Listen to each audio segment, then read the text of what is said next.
So Chicago Bulls are in a crossroads and at a very precarious point in their current team and roster building. They, of course, acquired Nikola Vucevic at the trade deadline last year to push in for the playoff and the playing games. They saw a chance to really pounce, and they ended up floundering and falling out of the playoff mix and inevitably losing their first round pick that ended up being a lottery pick to the Orlando Magic in the Nikola Vucevic trade.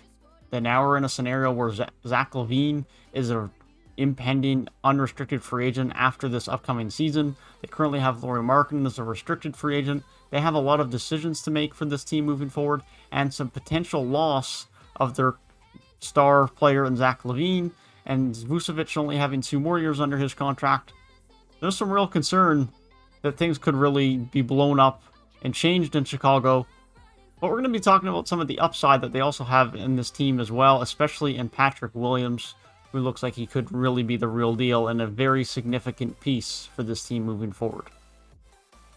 And so first off, I just want to mention the fact, as far as this being an offseason overview, they, of course, as I mentioned, do not have their first overall pick. It was traded away in the Nikola Vucevic trade along with their 2023 first round pick. And that now belongs to Orlando. It would have been the 8th overall pick for Chicago, which hurts because this is a team that they made the trade. They thought it was going to help them get them into the playoffs, but instead, Zack Lavine got caught up in some COVID protocols, and the team just didn't play as well as they would have liked. And ultimately, it led to their downfall down into where they ended up getting the 8th seed and losing a lottery pick. But the biggest concern for the Chicago team moving forward, and what we're going to talk about here now, has to be that Zack Lavine is a free agent in a year. Now, that contract Zack Lavine is currently on right now is brilliant. $19.5 million a year for the production they're getting out of him is absolutely brilliant. It was a great move to acquire him. They got great value out of that trade where they sent Jimmy Butler to Minnesota and got Zack Lavine back. He has been every bit as good and better than they ever would have hoped or thought he was going to be, averaging over 27 a night last season. He's been such an elite scorer for them and has really gotten recognized for that last year. Although, I just want to put a little disclaimer. When everyone last year in the media was saying, oh, Zack Lavine suddenly developed into this really good scorer and is deserving of an all-star appearance. He'd been doing that for the last year or two, specifically the last year to an even higher level in Chicago. So they just weren't giving him credit. It's not like he had some revolution last season. He's just been that guy. He's been that good. But now the fact that he is that good, there's going to be a lot of teams that want him, a lot of teams that covet him as a second, as a third option. And Chicago might not be able to retain him. Now, Chicago is a fairly desirable market, and that will help Chicago with being able to re-sign him. They'll have the cap space to give him the max if they choose to do so. But whether they want to give him a max is one question, and whether Zack Lavine even wants to come back to Chicago or he wants to try and move elsewhere is something that has to be considered and has to be a concern for Chicago. I don't know as of right now how likely it is if he stays or not. I don't think it's likely he stays. I don't think it's likely he leaves. I'm kind of in the middle on that one right now. But nonetheless, it has to be a concern for Chicago because if they do lose him, he is their guy right now, and this team is nowhere near as good without him. One of the other considerations has to be Nikola Vucevic, who they just gave up Wendell Carter Jr. and 2 first-round picks for, and he's a free agent in 2 years. Now, he is age 30, so at that point he's going to be age 32. You could argue how much you'd want to re-sign him at that point anyways, but he's a 20-point-a-night guy who can be very productive for you on the offensive end. Last year, he worked on space in the floor. Even more so, he's getting more comfortable up there the last couple of years and is becoming a more efficient floor spacer and three-point shooter. And can just offer a lot for you on the offensive end. He's a very underrated passer and playmaker on the offensive end as well. And so if they end up losing him in a couple of years, that's really going to hurt. And there's no given that he ends up re-signing either, depending on how much he wants and what the interest is across the league for a center at that point in time. And so both of their 2 core vets have concerns that they could be gone in the next year or two. And that's a bit worrisome for a team that just invested a lot in trading for Nikola Vucevic and could be without Lavine and Vucevic in the next 2 years.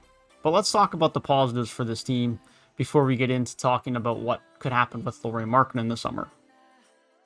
And the future of this team, outside of Markkanen, who we're going to talk about in a little bit, of course, is Coby White and Patrick Williams. Those are the main 2 pieces. Wendell Carter Jr. is now gone, of course. So those are your main 2 young guys right now. Coby White, for me, He's still way too inconsistent, and I don't think he's a true point guard. That's kind of my analysis on him right now. If he can get a bit more consistent and a bit more efficient, that'll definitely help him. There's no doubt about it. His three-point shooting is solid. It's not amazing, but it's good. I think he has a good three-point shot. He could space the floor for you, but his playmaking is not that of a point guard. He's a two-guard, and that's just what he is. I think he's trying to be made a point guard in Chicago. I just don't think that's his best position. I think he's a two-guard or a scoring guard off the bench, sixth man type guy, and that's what I truly see Coby White as, is a sixth man for Chicago for the future. I think that's his best role. I think that's his peak. I think that's what his best role is going to be. Because he's not a playmaking point guard. He doesn't naturally fit a shooting guard spot, but I think if he can be someone off the bench who can come in and put up 15, 16 a night and be that bench scorer for you, I think that's what Coby White is and can be for the Chicago team moving forward for the foreseeable future. I think the one player who offers a lot of intrigue and upside and who can potentially raise the ceiling a lot for the Chicago team is Patrick Williams. I think he's really legit. I think he has a lot of talent to be extremely good in this league. He averaged over 9 points a game last year. Not anything crazy on the offensive end. Offense has never been what was expected of him to be great going into year one. But he's already being recognized as someone who is and has the potential to be one of the best defensive wings in the league, whether that be at the 3 or the 4. He can guard both quite comfortably. He can guard up and down very well. He has length, he has size, he has strength, he's physical, he has the speed, the lateral quicks. He can get the job done on the defensive end. It's the offense that we're going to have to see continue to improve from him, and that still remains to be seen. But as the year progressed, he did look more comfortable on the offensive end, started to make some more right decisions, started to make more threes. He made close to 1 3 a game on the season, shooting 39% from deep, which is definitely not bad for a rookie year for a guy who was not an offensive stud by any stretch of the word. And so for someone who hasn't even turned 20 yet, the upside is very bright and large for Patrick Williams. And I think there's a lot of reason to be very hopeful if you're a Chicago fan that Patrick Williams could be the ceiling raiser for you moving forward. Well, lastly, I want to talk about Lauri Markkanen. Of course, he is a restricted free agent in the summer. He's one of the other young pieces on the Chicago Bulls team. And he's had a very weird first few seasons. He had a decent rookie year. Year 2, he looked really good. He really stepped up. It looked like he was going to be a significant player in the league, a significant piece of the Chicago team. But it just hasn't looked the same since. His production, as far as the points per game number, has gone down the last 2 seasons. He fell out of the starting rotation last year in lieu of Patrick Williams and Thaddeus Young. And he's just a glorified spacer is really all he is. Now, he did shoot much better last year from deep, shooting 40% from deep compared to 34.4 and 36.1 the years before. And he looked more comfortable from deep. But outside of that, he doesn't offer that much to you. Even though he is 7 foot, he's not a rim protector. He doesn't get involved in the paint and use his size mismatches to really finish in the paint. It's kind of the same scenario that Dallas are going through with Porzingis right now, although I don't think Markkanen is as good and obviously doesn't have as much length. Porzingis can at least defend the paint for you and be a good rim protector. But Markkanen's just a glorified spacer who's a bit of a weird mismatch defensively. Not great defensively because his movement isn't great and he's also not a great rim protector. He's not offering too much to you also offensively other than being a very good floor spacer. And so I think Chicago will come to the understanding that they don't want to pay him that much to retain him, and I don't blame them. I think it's the right call. I think Chicago should let him go in free agency this summer, or if they can get a sign and trade for him, then even better. But Lauri Markkanen's a weird fit, and I think his potential in the future in the league is a little bit murky and a little bit unclear. And I think for good reason. I think it's a weird fit. He's obviously a great shooter and a great floor spacer, but what can he offer you outside of that? Because if that's all he offers you, that's fine, and he can be a quality NBA player, but he may not be a starter or he may not be a high-level starter, and he's probably not going to be getting the 20+ million that some people thought he was going to be getting a year or two ago when people were projecting this potential salary cap issues or implications of all these young players being signed in Chicago.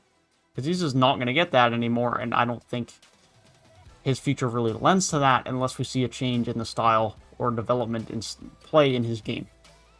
With that being said, that is my thoughts on the Chicago Bulls' current roster makeup and offseason. Let me know what you guys think down below in the comment section regarding what Chicago could do moving forward. And if you're concerned about Zack Lavine and Nikola Vucevic potentially leaving, and also let me know what you think about Patrick Williams. So I think he's going to be a stud. He just seems like that guy is going to be a dog. He's going to put in the work and improve to become a very good NBA player. With that being said, I hope you guys enjoyed the video. If you guys did, be sure to leave a like down below. And be sure to subscribe to the channel for more NBA offseason news and previews like this. Hope you guys have a great rest of your day, and I'll see you guys in the next one.